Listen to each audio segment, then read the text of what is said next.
একটু দয়ামায়াও হয় না। শশা দয়ামায়া হয় বলেই খাওয়াচ্ছি।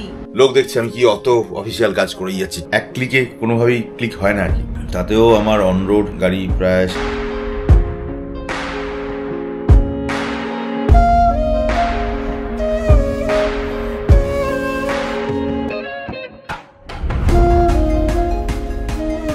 কালকে বলছিলাম বেলফুলের গাছটা নিয়ে এসছে, এটাকে বই বই নিয়ে এসেছিল।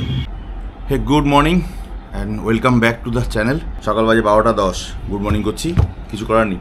সকাল থেকে প্রচণ্ড বিজি ছিলাম, ঘুম থেকে উঠেছি লেটে, মেয়ে আজকে স্কুলে যায়নি, পাঠানো হয়নি যেরকম কালকের ব্লগে বললাম সেইভাবে। এখন সিধা বসে গেছি রেডি ফেডি হয়ে খেতে, তাড়াতাড়ি খেয়ে দিয়ে আমি এখন যাচ্ছি সিধা অফিসে। কালকে যেরকম বলেছিলাম অ্যাকাউন্টেন্ট সাহেব অলরেডি চলে এসেছে, মাঝিবাবু। উনি হাওড়া দাসনগর থেকে আসে, 1 ঘন্টার মতো উনি চলে এলেন গাড়ি করে। আমি এখন এখান থেকে বেরিয়ে উঠতে পারিনি, কী অবস্থা। যাই হোক, কোনো রকমের নাকে মুখে বুঝিয়ে দৌড়ে পালাই। লাঞ্চে আছে নিম পাতা, ইস একটু দয়ামায়াও হয় না। শশা দয়ামায়া হয় বলেই খাওয়াচ্ছি। ছি শশা আর মাছের ঝোল খেয়ে সিধা পালাই। পুরো 12:30 বাজে, ঝড়ের বেগে বেরোচ্ছি। কোনো রকম খেয়ে দিয়ে ল্যাপটপটাকে সঙ্গে নিয়ে নিয়েছি, কারণ ব্লগটা পুরো আপলোড হয়নি। আমি গিয়ে পোস্টটা করলে তবে হবে। সিধা বেরোলাম, অফিস অনেকগুলো প্রোগ্রাম নিয়ে বেরিয়েছি, কোনটা কখন কী করবো জানি না। অফিস পৌঁছাই কথা বলছি। কীভাবে বেরোলাম, 1:30টা বেজে গেছে, চলে এসেছি 1টার ভিতরেই চলে এসেছি। অ্যাকাউন্টেন্ট সাহেব যে এসেছিলেন মাঝিবাবু, উনি ছিলেন এখানে। ওনার সাথে প্রায় আধা ঘন্টা 40 মিনিটের একটা লম্বা মিটিং হলো। অনেকগুলো জিনিস আমার ক্লিয়ার ছিল না, সেগুলোকে উনি ক্লিয়ার করে দিলেন। আমার একটা ডাউট ছিল, সেগুলো ক্লিয়ার করলেন উনি। গ্রেট হেল্প হলো, কারণ এইটার বেসিসে আমি আগামী দিনে বিলগুলো সেইভাবে করতে পারবো বা করব। আগে ফার্স্টে জাস্ট ব্লগটাকে আপলোড করে দেবো, করে আমি একটু যাবো ব্যাংকে। আগে ইন দ্য টাইম আমি ডেভিডকে একবার ফোন করে রাখি যে ও যেন চলে আসে, কারণ ওর আজকে আসার কথা ছিল। আমি আর কাউন্টার ফোন করিনি বলে হয়তো আর এগোয়নি ব্যাপারটা। পুরো 2টো বাজে ম্যানেজারকে ফোন করে ব্যাংকে একবার এসেছি, উনিও বেরিয়ে যাবে। তাড়াহুড়ো করে আমার কাজটা সেরে তারপর বেরোচ্ছি, ব্যাংকে যাচ্ছি। বেরোলাম এখান থেকে 3টে বেজে গেল। 6টা বাজে। আজকে মার্কেট একদম হালকা, কাজ কিচ্ছু নেই। এদিকে ওই থেকে ঘুরে ঘুরে আসছি, এইসব কাজ অন্য কাজ করছি টুকটাক। মাঝখানে দুবেলার তবু একজন দুজন একটু দুপুরো না, 4টে সাড়ে 4টে নাগাদ কয়েকজন তবু এসেছিলেন, তার সঙ্গে একটু ডিল ফিল করলাম। খিদে পেয়ে গেছিলো, যেহেতু সকালবেলা তাড়াতাড়ি খেতে এসেছি, খুব জোর খিদে পেয়ে গেছিলো, তাও মাথা ব্যথা ধরে গেছে। মাঝখানে একজনের সাথে কথা বলতে গেছিলাম একটু ওদিকে, ওই ঘর সংক্রান্ত ব্যাপারে। যাই হোক, তা এখন কয়েকজনকে দিয়ে একটুখানি কচুরি পেলাম না, আর একটা ধোকলা আনি সেবন করি। ডেভিডটা তো এলো না, বললো সন্ধ্যাবেলা আসবে। দিয়ে এসির ছেলেটাকেও লাইনে পেলাম না, আরেকবার দেখি পাই কিনা। হ্যাঁ, আজকেও তাই। 6:30 বাজে, ছেলেটাকে ফোন করলাম এসি সার্ভিস করার জন্য, ও আজকেও আসবে না।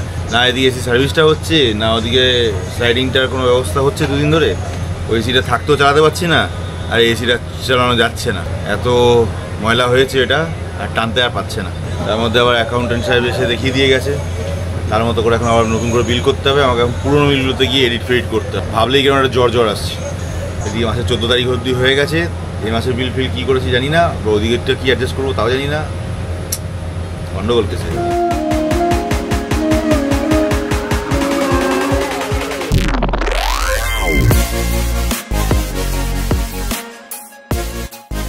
দশটা 5 বেরোচ্ছি এখন এখান থেকে। আগে জিএসটি ছিল না, তার জন্য অনেক কাঁদান কেঁদেছি। হায় ভগবান, জিএসটি দিচ্ছে না, দিয়েছে, সঙ্গে বাসও দিয়েছে। তো জিএসটির বাস সামলাতে গিয়ে কাজের থেকে জিএসটি বিলের পিছনে সময়, পয়সা, এনার্জি সব ওয়েস্ট করছি বেশি।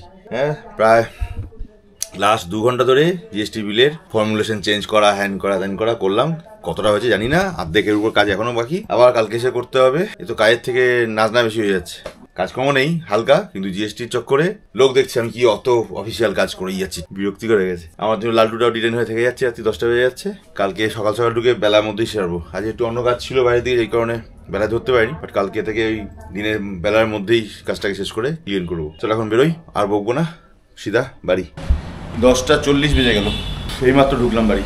হাতে ফুচকা বাচকি, না ল্যাপটপের ব্যাগ, সাইড ব্যাগটা তো থাকেই। কি আয়োজন হচ্ছে বৌদি? অমলেট? রাতে কি শুধু অমলেট দিয়ে খাবো? আর ডাল, আলু ফুলকপি ভাজা। আলু ফুলকপি ভাজা, তাহলে বসে যাবো, চলো। বাজে 11:15। এই ও সোনু বসে গেছে খেতে, ঠিক আছে। কালকে স্কুল যেতে হবে তো। আলু ফুলকপি ভাজা, ডাল। এরা বলছে এখানে নাকি খুব বৃষ্টি হয়েছিল, আমাদের শিয়ালদা এক ফোঁটা বৃষ্টি হয়নি। এত বৃষ্টি হয়েছে নাকি সামনের রাস্তায় জল জমে গেছে। শিয়ালদা এক ফোঁটা বৃষ্টি হয়নি, হাওয়া দেয়নি। 12:40 বাজে, খাওয়া দাওয়া তো হয়ে গেছে। চলে এসেছি আপনাদের সঙ্গে মিটিংয়ে। রাতের বেলা কথাটা না বলে নিলে মাঝে মধ্যে কিরকম খালি খালি ফাঁকা ফাঁকা মনে হয়। আজকে সারাদিনে স্লাইডিংয়ের ছেলেটা এসে উঠতে পারেনি, এসি ছেলেটাও এসে সার্ভিসিং করে উঠতে পারেনি, যার ফলে আমাদের কাজ হয়েছে আমার যে জমে থাকা অফিস পুরো যে ভোল্ট পাল্টানোর যে প্রক্রিয়াটা, সেটা এই শেষে এসে একটু আবার হল্ট হয়ে গেল। মানে আমার তো একবারে এক ক্লিকে কোনোভাবেই ক্লিক হয় না আর কি। সে তো আশা করি এতদিনে আপনারা দেখে দেখে বুঝেই গেছেন যে কাজ লোকের একবারে হয়ে যায় সেই কাজ আমার 15 বারে হয়। যাই হোক, দেড় হয় বা দুরুস্ত হয়, ওই চিন্তা করি নিজেকে সান্ত্বনা দিয়ে রাখি আর কি। মিন দ্য টাইম ইভেন কাল থেকেই ভাবছিলাম অনিন্দদা, আমাদের সাবস্ক্রাইবার দাদা, আপনার কোনো খবর পাচ্ছিলাম না, কি জানি হয়তো দেরি হচ্ছে আপনার, তার হয়তো টাইমটাকে রিল্যাপস করেছে আরও কতদিন রেস্ট থাকবেন, তারপরে গিয়ে ফোন ঘাঁটতে পারবেন, বা সেই কারণে হয়তো আপনার ব্যাপারটা কমেন্টে দেখতে পাচ্ছি না। যাই হোক, আজকে আপনার কমেন্টটা একটু আগেই পেলাম, পেয়ে সত্যি একদম মন থেকে খুব আনন্দ পেলাম। আপনার সার্জারি ঠিকঠাক হয়ে গেছে, আপনি আবার ব্লগগুলো দেখেওছেন, thank you so much. But এইভাবে এখনই চোখের উপরে 7 দিন পরে দুম করে এত স্ট্রেস দেবেন না, আস্তে আস্তে হ্যাবিচুয়েট করুন। চোখের ব্যাপার তো একটু রয়েছে, একটু ডাক্তারের কথা পরামর্শ মেনে চলুন, ঠিক আছে? বাকি তো রইলাম, আমিও রইলাম, আপনিও থাকবেন, কোনো অসুবিধা নেই। ব্লগ তো চলতেই থাকবে, ব্লগ দেখতেই থাকবে। বাট এক্ষুনি ডিজিটাল ফ্রেমগুলো থেকে একটু নিজেকে প্রোটেকশনে রাখুন, ভালো থাকবেন। যে আমার গাড়ি কেনার ডিসিশনটা আমি এখনও পর্যন্ত নিয়ে উঠতে পারছি না। এবার অনেকেই বলছেন যে আমার তো অলরেডি একটা গাড়ি রয়েছে, তাহলে কেন গাড়ির জন্য চিন্তা করছি? কারণ আমি এর আগেও হয়তো বলেছি, আবার একবার বলে দিই যে আমার মেনলি গাড়ি কেনবার ইচ্ছা হচ্ছে একটু বড় 7 সিটার গাড়ি। 4x4 হলে খুব ভালো হয় আমার মনে হয়, কারণ তাহলে কি হয়, অনেক ট্রেন আছে যেগুলোতে 4x4 ছাড়া তো চলে না, সেগুলোকেও আরামসে আমি কভার আপ করতে পারবো। আর আমি গাড়ি চালাতে সত্যি ভালোবাসি মানে আমার পক্ষে 6-7 ঘন্টাও টানা বসে গাড়ি চালানো অ্যাট এ টাইম, এটা স্ট্রেচ, কোনো অসুবিধাই না, কোনো অসুবিধা ফিলই হয় না। যে দার্জিলিং গেছিলাম তার আগের বার আমি দার্জিলিংয়ে যেদিনকে খুব ভালো মনে আছে, ম্যালের কাছ থেকে ঠিক সকালবেলা 7:30টার সময় গাড়ি নিয়ে নেমে আসতে শুরু করি। প্ল্যান ছিল মাঝখানে কোথাও দাঁড়াবো, তো আমি 19 ঘন্টা কন্টিনিউ ড্রাইভ করেছিলাম। আমি টানা গাড়ি চালিয়েছি, টানা 19 ঘন্টা কন্টিনিউয়াস গাড়ি চালিয়ে রাত্রিবেলা 12টার মধ্যে ঢুকে যেতাম। বারাসাতের কাছে এসে প্রায় 1.5 ঘন্টা জামে আটকে, ওখানে প্রায় সেই কারণে দেরি হলো, বাড়ি ঢুকলাম রাত্রিবেলা 2:30টায়। কাজে গাড়ি চালানোটা আমার কাছে খুব একটা বড় চাপের মনে হয় না, আমি খুব উল্টে রিল্যাক্স ফিল করি। সেই কারণেই আর কি 7 সিটার গাড়ি হলে সুবিধা হয় কি, স্পেসটা বেশি পাওয়া যায়, আর লং ড্রাইভের জন্য খুব সুবিধাজনক। মেনলি 3 জনই ট্রাভেল করি, তো লাগেজ নিয়ে চাপাচাপি গাদাগাদিটা হয় না, রিল্যাক্সে লাগেজও রাখা যায়। এটাই মেনলি চিন্তাভাবনা আমার। এক একটা স্ট্রেচে 10 দিন 12 দিন 15 দিনের জন্য বেরোলে আমার কোনো টেনশন থাকে না, আর সেই পরিমাণ লাগেজ, খাওয়া দাওয়ার, জল, যেগুলো এসেন্সিয়াল আর কি, সেগুলোকে স্টক করা যায়। আর আমার সুদূর প্ল্যানিংটাও খুব ওরকম ডেঞ্জারাস যে আমি অল ইন্ডিয়া ট্যুর করতে চাই পুরো গাড়িতে করে, বাই ওন ড্রাইভিং।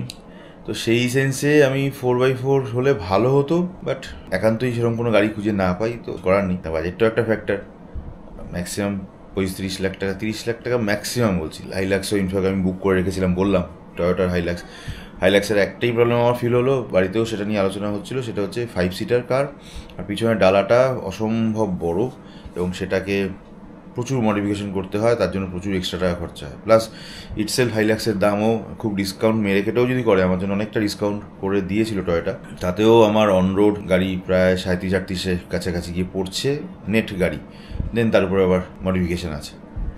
তো ইট উইল রিয়েলি ঠিক মনে হয় না আর কি।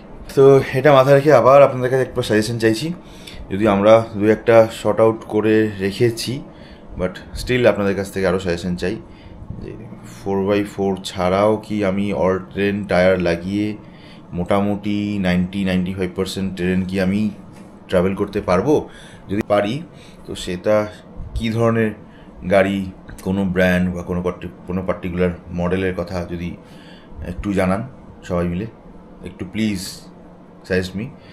চয়েস করার ব্যাপারটা খুব ইজি হয় আর কি, আর যাতে খুব শিগগিরই নতুন অতিথিটাকে নিয়ে আসতে পারি আপনাদের সাজেশানে, আর খুব শিগগিরই সেটাকে নিয়ে একটা লম্বা ট্রিপও চালু করতে পারি। কারণ অনেক দিন হলো কাজ ফাজ মোটামুটি একটা জায়গায় আস্তে আস্তে করে কভার আপ হয়ে আসার টাইম হয়েছে আশা করছি। তো এবার একটু ব্রেনকে ফ্রেশ করতে হবে। অনেক দিন ধরে টানা সেই 2 জানুয়ারি আমরা বাড়ি ঢুকেছিলাম, তারপর থেকে আজকে প্রায় 5 মাস হতে চললো, কোথাও যাওয়া হয়নি, আর পারা যাচ্ছে না। কিছু না পেলে ছোটো গাড়িটা নিয়েই আমাদের ছোটো গাড়িটাকে নিয়েই বেরিয়ে যাবো। তো অপেক্ষা রইলাম আপনাদের সাজেশনের। Till then stay connected, bye bye, good night and see you.